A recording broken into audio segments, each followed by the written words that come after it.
Katotohanang sinasabi ko sa inyo, saan man ipangaral ang Ebanghelyong ito, sa buong sanlibutan, ay hindi malilimutan ang pag-aalaga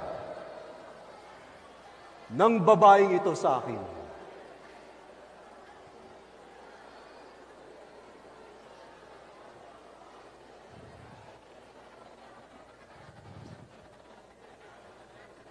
Simon, ako'y may mga bagay na sasabihin sa iyo. Sabihin mo po, Maestro.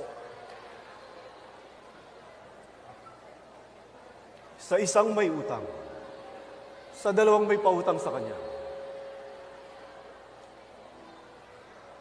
Ang isa ay may utang ng 200 denaryo. Ang isang 50 naman.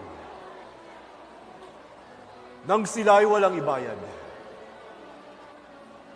ay kapwa pinatawad ng nagpautang.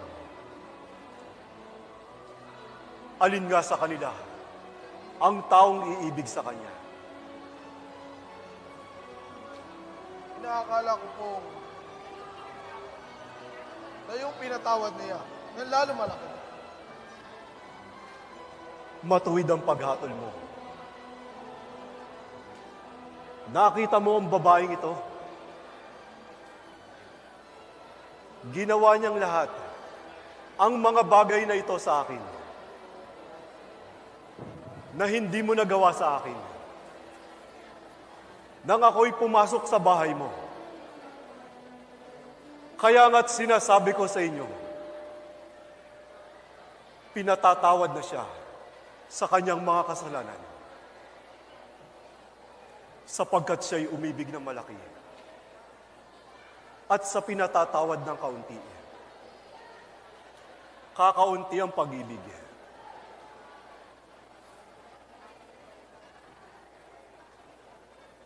Babae, pinatatawad ang iyong mga kasalanan. Iniligtas ka ng iyong pananampalataya.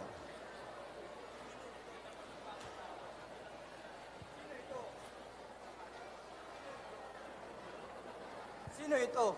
Nagpapatawad pati ng mga kasalanan.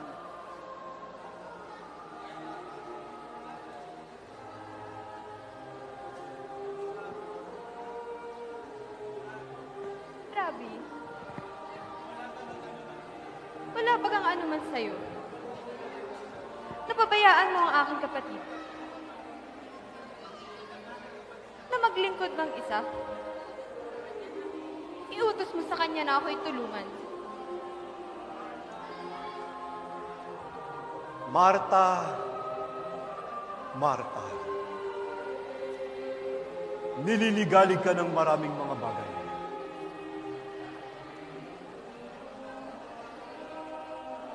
Datapwat, isang bagay ang sadyang kinakailangan. Sapagkat pinili ni Maria ang magaling, na hindi maialis sa kanya magpakailanman.